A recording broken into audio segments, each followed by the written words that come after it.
नमस्कार दोस्तों, मेरा नाम है भालचंद्र। ब्रह्मांड सिद्धाश्रम में आप सभी का स्वागत है। आज के इस वीडियो में हम चर्चा करेंगे मीन राशि का फरवरी 2023 का संपूर्ण राशिफल। कैसे होंगे ग्रह योग, कैसे होंगे ग्रहों के राशांतर और वो आपके राशि पर किस प्रकार से प्रभाव करने वाले हैं, कौन से निर्णय आपको लेने हैं, कौन से निर्णय आपको टालने हैं, आपके जीवन का ऐसा कौन सा क्षेत्र है जो कि सबसे ज़्यादा प्रभावित होने वाला है, सभी के बारे में डिटेल में चर्चा इस वीडियो में हम करने वाले हैं।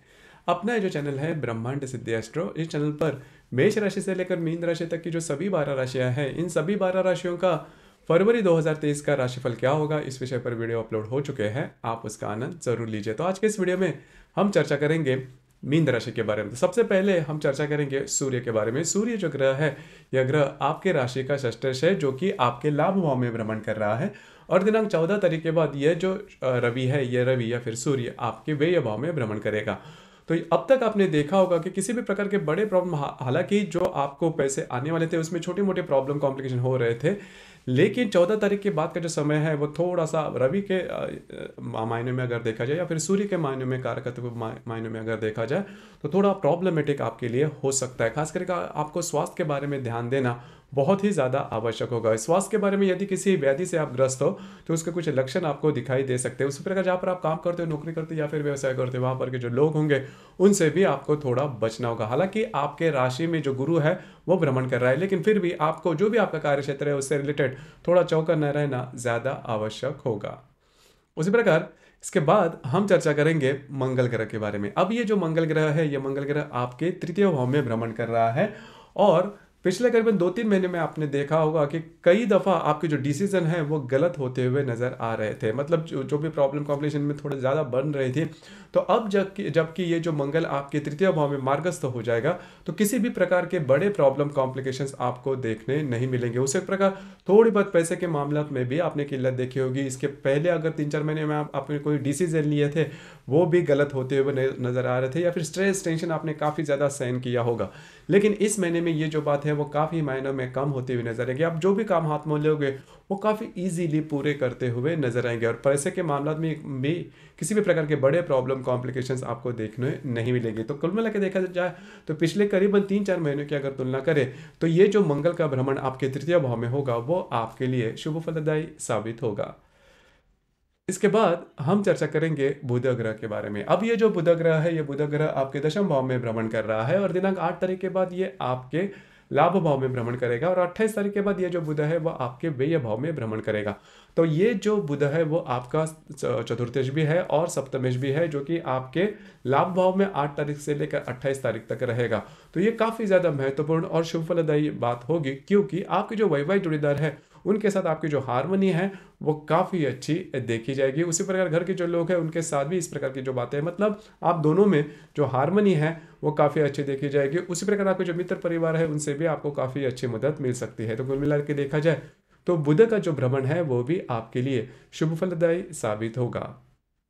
इसके बाद हम चर्चा करेंगे गुरु ग्रह के बारे में। अब ये जो गुरु ग्रह है यह आप ही के राशि में भ्रमण कर रहा है, जो कि बहुत ही महत्वपूर्ण बात है। पिछले करीबन 7-8 महीने में आपने देखा होगा कि प्रॉब्लम कॉम्प्लिकेशंस तो आपको आए थे पिछले 3-4 महीने में, लेकिन वो जो प्रॉब्लम है काफ़ी एक्सट्रीम लेवल पर नहीं गए थे, क्योंकि आपके राशि में जो गुरु का भ्रमण है वो चल रहा था। उसी प्रकार जो भी आपका कार्य क्षेत्र उससे रिलेटेड भी कुछ अच्छी बातें हुई थी। आपके वैवाहिक जोड़ीदार है उनके साथ भी छोटी मोटी बातें तो होती है, लेकिन वो भी काफ़ी एक्सट्रीम लेवल पर नहीं गई थी। तो जो कॉन्फिडेंस है जो कि आपके राशि में थोड़ा कभी कभी कम पाया जाता है वो गेन करेगा गुरु, और जो भी काम आप हाथ में लोगे वो पूरे होते हुए नजर आएंगे। और किसी भी प्रकार के अशुभ बात भी होगी तो काफ़ी एक्सट्रीम लेवल तक नहीं जाएगी, जो कि काफ़ी अच्छी बात होगी। तो कुल मिला के देखा जाए तो जो गुरु का भ्रमण है आपके राशि में वो आपके लिए शुभ फलदायी साबित होगा। इसके बाद हम चर्चा करेंगे शुक्र ग्रह के बारे में। शुक्र जो ग्रह है ये नंबर 1 का अशुभ ग्रह है आपके राशि के लिए, क्योंकि आपके राशि का जो स्वामी है गुरु, और जो शुक्र है वो नैसर्गिक शत्रु ग्रह माने जाते हैं। अब यहाँ पर अगर आप देखते हो तो ये जो शुक्र है, ये शुक्र आपके राशि का तृतीयेश भी है और आपका अष्टमेश भी है, जो कि आपके व्यय भाव में भ्रमण कर रहा है। और दिनांक 16 तारीख के बाद ये जो शुक्र है ये आप ही के राशि में भ्रमण करेगा। तो यहाँ पर 2-3 बातें थोड़ा सा जान लेना आवश्यक है कि जैसे आपने देखा होगा कि पिछले करीबन 2-3 सप्ताह से छोटी मोटी मतलब जो भी आप निर्णय ले रहे थे वो गलत हो रहे थे, जिस भी प्रकार के, जो छोटे हो या बड़े। और डॉक्यूमेंटेशन की बातें, किसी को आपने किसी को कोई कमिटमेंट दी है तो उसमें वो बात जो है वो ठीक तरह से नहीं चल रही थी। स्वास्थ्य के बारे में भी समस्याएं आपने देखी होगी। लेकिन 16 तारीख के बाद का या फिर 16-17 तारीख के बाद का जो समय होगा उसमें इसमें काफ़ी ज़्यादा बदलाव देखा जाएगा, काफ़ी ज़्यादा पॉजिटिव बदलाव देखा जाएगा। हालांकि 16-17 तारीख के बाद का जो समय है उसमें आप बहुत ज़्यादा एक्टिव भी नजर आओगे। तो कुल मिला के देखा जाए तो जो शुक्र का भ्रमण है वो आपके लिए शुभ फलदायी साबित होगा। ईजी मनी आपको मिल सकते हैं, लेकिन यहाँ पर आपको स्वास्थ्य के बारे में थोड़ा सा ध्यान देना होगा। स्वास्थ्य के बारे में जो समस्याएं हैं वो उभर कर सामने आ सकती है। इस प्रकार की कोई भी बातें, किसी भी प्रकार के लक्षण अगर आपको दिखाई देते हैं तो उसके ऊपर तुरंत काम करना आवश्यक होगा। इसके बाद हम चर्चा करेंगे शनि ग्रह के बारे में। अब ये जो शनि ग्रह है, ये शनि ग्रह आपका लाभेश भी है, व्ययेश भी है।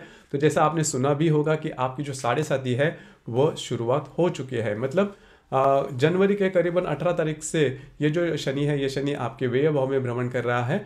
और उसका जो प्रभाव है वो प्रभाव आपको इतने जल्दी पता नहीं चलेगा, क्योंकि जो शनि है वह शनि काफ़ी ज़्यादा स्लो मूविंग प्लैनेट है और वह करीबन मई 2025 तक आपके व्यय भाव में भ्रमण करेगा। तो बहुत जल्दी जल्दी में इसके इफेक्ट आपको नहीं आएंगे। लेकिन यहाँ पर एक बात मैं आपको कहना चाहूँगा कि जो शनि की जो 7.5 जब भी शुरुआत होती है तो जो बातें हैं वो हमें नॉर्मल लगती हैं, क्योंकि हम सुनते बहुत हैं कि 7.5 शुरू हो चुकी है, अभी बहुत आपको चौकन्ना रहना है। लेकिन हमें जो वो जिसके जो रिजल्ट्स है वो नहीं मिलते। मतलब 7.5 के जो भी हम रिजल्ट सुनते हैं वो हमें नहीं मिलते, तो हमें लगता है कि हमें तो 7.5 इतनी इफेक्टिव नहीं जाएगी। लेकिन यहाँ पर ही बातें जो है थोड़ी सी अलग तरह से होते हैं। जैसे ही आपको लगता है कि ठीक है कोई प्रॉब्लम नहीं, तो आप रिस्क लेना शुरू कर देते हो और आपकी जो राशि है वो ज़्यादा इन डेप्थ, कई मायनों में ज़्यादा इन डेप्थ नहीं सोचती। इस वजह से अगर आप इस कालावधि में कोई रिस्क लेते हो तो वो रिस्क है वो उस वक्त आपको अपॉर्चुनिटी लगेगी, लेकिन वो आगे जाके आपको पता चलेगा कि आपने कितनी बड़ी रिस्क ले ली है। तो आपको करीबन यहीं से थोड़ा सा, अगर आप चौकन्ना रहते हो, आप रिस्क ले सकते हो, लेकिन वो सोची समझी होनी चाहिए। ऐसा नहीं है किसी और के लिए वो जो रिस्क है, वो जो बात है वो बहुत ईजी हुई तो मैं भी करूँ, ऐसा नहीं होता। सोच समझ कर जो बातें हैं वो करनी आपको पड़ेगी। अगर उसमें फंसते हो तो आगे वाले 4-5 साल आपको कॉम्प्लिकेशन वाले जा सकते हैं। और आपकी राशि के लिए 7.5 का जो बीच का जो स्तर होता है वो बहुत ज़्यादा स्ट्रेसफुल जाता है। तो आपको इसके बारे में थोड़ा ध्यान देना होगा। अगर ऐसी कोई बात जिसकी वजह से आपके जीवन की पूरी दिशा ही बदल जाए, इस प्रकार के जो डिसीजन है वो बिल्कुल भी नहीं लेना। उसी प्रकार जो राहु है वो आपके द्वितीय भाव में भ्रमण कर रहा है और जो केतु है वो आपके अष्टम भाव में भ्रमण कर रहा है। तो राहु और केतु के बारे में अगर देखा जाए तो इन ग्रहों के साथ किसी अन्य ग्रहों के महत्वपूर्ण ग्रह योग न होने के कारण इसके जो प्रभाव है वो आपको देखने नहीं मिलेंगे। देखिए यहाँ पर पूरे महीने की अगर बात की जाए तो आप देख सकते हो कि काफ़ी ज़्यादा जो ग्रह है वह आपके व्यय भाव में भ्रमण कर रहे हैं। तो यहाँ पर ये जो पूरा महीना है वो आपको थोड़ा स्ट्रेसफुल जा सकता है। क्योंकि कई ऐसे जो काम है वो पेंडिंग होते हुए नजर आएंगे, क्योंकि आपके व्यय भाव में शनि का भी भ्रमण है। तो ध्यान में रखिए, अगर इससे कोई बात होती है तो स्ट्रेस बिल्कुल भी नहीं लेना, क्योंकि आपकी जो राशि है काफ़ी ज़्यादा इमोशनल होती है, छोटी मोटी बातों को लेकर स्ट्रेस जल्दी ले लेते हैं। बस आपको इसी के ऊपर थोड़ा सा ध्यान देना होगा। उस प्रकार ग्रह योगों के बारे में अगर देखा जाए तो दिनांक 4 तारीख को हर्षल और रवि का केंद्र योग होने जा रहा है। हर्षल जो कि आपके द्वितीय भाव में भ्रमण कर रहा है और जो रवि आपके लाभ भाव में भ्रमण कर रहा है, दोनों का केंद्र योग होने जा रहा है। तो थोड़े से पैसे के मामला में छोटे मोटे प्रॉब्लम आ सकते हैं। उस प्रकार आपके मित्र परिवार में जो मित्र आपका बहुत ज़्यादा फेमस है या फिर सामाजिक दृष्टि बहुत आगे है, उनके साथ छोटी मोटी बातों को लेकर तकरार वगैरह हो सकती है। आपको स्वयं पर थोड़ा सा कंट्रोल करना आवश्यक होगा। उसी प्रकार दिनांक 5 तारीख को मंगल और शुक्र का केंद्र योग भी होने जा रहा है। अब ये जो मंगल जो कि आपके तृतीय भाव में भ्रमण कर रहा है, उसके साथ आपके व्यय भाव का जो शुक्र है वो केंद्र योग करने जा रहा है। स्वास्थ्य के बारे में थोड़ा सा ध्यान देना होगा। उसी प्रकार जो भी आपका कार्य क्षेत्र है वहां पर भी आपको थोड़ा सा चौकन्ना रहना होगा। खास करके डॉक्यूमेंटेशन की जो भी बातें हैं उससे थोड़ा सा आपको चौकन्ना रहना ज्यादा आवश्यक होगा।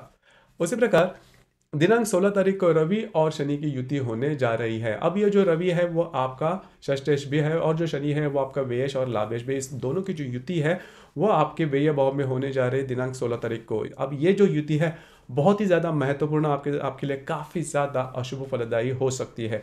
देखिए इन दिनों में ऐसी कोई बात हो सकती है जिसके बारे में आपने सोचा भी नहीं था। तो ध्यान रखिए, जो मैंने शनि के भ्रमण के बारे में आपको कहा था कि आपको कई दफ़ा लग सकता है कि अपॉर्चुनिटी है, आप इसे ले लो और लेने के बाद कई दिनों के बाद या फिर महीनों के बाद आपको पता चलेगा कि वो जो आपने अपॉर्चुनिटी ली थी वो कॉम्प्लिकेटेड है या फिर रिस्क थी। देखिए इसी प्रकार का जो ट्रैप है वो इन दिनों में आपके लिए हो सकता है। दिनांक 16 तारीख को ये जो रवि शनि की युति होने जा रही है, तो करीबन 15, 16, 17, 18 तारीख तक आपको थोड़ा चौकन्ना रहना होगा। उसी प्रकार आपके जो वैवाहिक जोड़ीदार है उनके साथ भी छोटी मोटी बातों को लेकर तकरार हो सकती है। उसी प्रकार दिनांक 21 तारीख को हर्षल और बुध का केंद्र योग होने जा रहा है। हर्षल जो कि आपके द्वितीय भाव में भ्रमण कर रहा है, जो बुध आपके व्यय भाव में भ्रमण कर रहा है, लाभ भाव में भ्रमण कर रहा है, दोनों का केंद्र योग होने जा रहा है। यहाँ पर आपके जो वैवाहिक जोड़ीदार है उनके साथ छोटी मोटी बातों को लेकर तकरार हो सकती है। इससे ज़्यादा कोई बहुत बड़ी प्रॉब्लम आपको देखने नहीं मिलेगी इस योग के लिए। उसी प्रकार दिनांक 22 तारीख को बुध और मंगल का त्रिकोण योग होने जा रहा है। मंगल जो कि आपके लाभ तृतीय भाव में भ्रमण कर रहा है और जो बुध आपके लाभ भाव में भ्रमण कर रहा है, दोनों का त्रिकोण योग होने जा रहा है। अब ये जो त्रिकोण योग है आपके लिए काफी ज्यादा महत्वपूर्ण, काफी ज्यादा शुभ फलदायी भी साबित होगा। खास करके आपके जो वैवाहिक जोड़ीदार है उनके साथ कहीं बाहर घूमना फिरना हो सकता है, या फिर आपके जो घर के लोग हैं उनके साथ भी जो समय है वो बहुत ही अच्छे तरीके से कट सकता है। तो कुल मिला के देखा जाए तो ये जो बुध मंगल का जो त्रिकोण योग है वो आपके लिए बहुत ही ज्यादा शुभ फलदायी साबित होगा। उसी प्रकार इस महीने की जो पूर्णिमा है वो 5 तारीख को है, जो अमावस्या है वो 20 तारीख को है। पूर्णिमा और अमावस्या के दिन रविचंद्र का जो आकर्षण होता है पृथ्वी के प्रति वो काफी ज्यादा पाया जाता है। इस वजह से हमारी जो भावनाएं होती है वो काफी ज्यादा तीव्रतम हो जाती है। इस वजह से अगर आप कोई डिसीजन लेते हो तो वो चूकने की भी संभावना होती है। तो इन दिनों में किसी भी प्रकार के बड़े डिसीजन बिल्कुल भी नहीं लेना।